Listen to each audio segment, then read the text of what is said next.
wabarakatuh. Perkenalkan, nama saya Siti Mulyani Lestari dari Universitas Senandep. Baiklah, di sini saya akan menjelaskan tentang mediasi. Yang pertama itu ada mediasi. Pengertian mediasi. Mediasi adalah salah satu proses penyelesaian sengketa di luar pengadilan atau non litigasi yang melibatkan pihak ketiga yang netral atau mediator, yang membantu secara para pihak yang bersengketa untuk mencapai kesepakatan secara damai. Mediator tidak memutuskan perkara, tetapi memfasilitasi komunikasi dan negosiasi antara pihak-pihak. Dengan fungsi menurut Peraturan Mahkamah Agung Firman Nomor 1 Tahun 2016, adalah mediasi adalah cara penyelesaian sengketa melalui proses perundingan untuk memperoleh kesepakatan para pihak dengan dibantu oleh mediator. Yang kedua itu adalah karakteristik mediasi. Beberapa karakteristik mediasi adalah, yang pertama itu adalah sukarela. Sukarela di mana para pihak bebas memilih untuk menempuh mediasi. Yang kedua itu netralis. Mediasi harus netral, tidak memihak salah satu pihak. Yang ketiga itu kerahasiaan. Segala hal yang dibicarakan dalam mediasi harus bersifat rahasia. Yang keempat itu partisipatif, atau keputusan diambil oleh para pihak, bukan oleh mediator. Yang keempat itu proses mediasi tidak kaku, dapat disesuaikan dengan kebutuhan para pihak, itu fleksibel.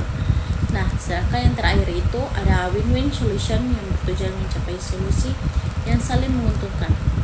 Adapun peranan fungsi mediasi, yang pertama itu ada peran mediasi yang pertama, fasilitator. Mediasi berperan sebagai jembatan komunikasi antara para pihak yang bersengketa. Sebagai fasilitator, mediasi membantu menciptakan suasana kondusif agar kedua pihak tidak berdialog secara terbuka dan konstruktif. Yang kedua itu proses. Mediasi merupakan bagian dari alternatif yang mengatur proses dari pembukaan identifikasi masalah, negosiasi hingga tercapai kesepakatan dengan bantuan mediator. Dan yang ketiga itu pendengaran aktif. Dalam mediasi, peran penting adalah pendengaran setiap pihak dengan penuh perhatian tanpa menghakimi. Ini untuk mengurangi emosi dan memahami posisi serta kepentingan masing-masing pihak secara lebih dalam. Yang keempat itu membuka wawasan.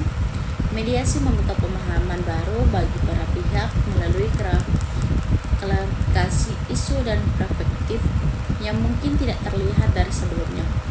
Yang kelima itu penerang kesepakatan. Mediasi berperan dalam mengarahkan proses menuju kesepakatan yang adil dan tidak saling menguntungkan.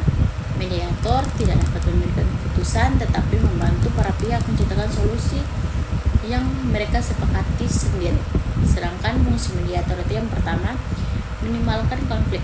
Mediator membantu meredakan ketegangan emosional dan memperkecil konflik. Dengan perbedaan netral yang terstruktur, mediator mencegah sengketa berkembang di berbagai perselisihan yang lebih besar.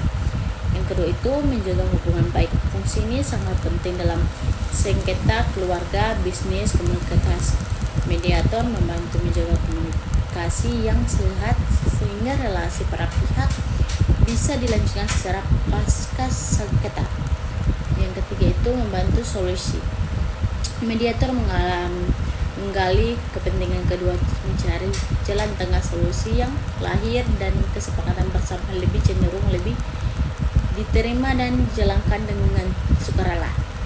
Yang keempat itu menjaga netralis atau objektivitas. Mediator tidak boleh memihak atau terlibat emosional. Dia menjaga posisi netral dan menilai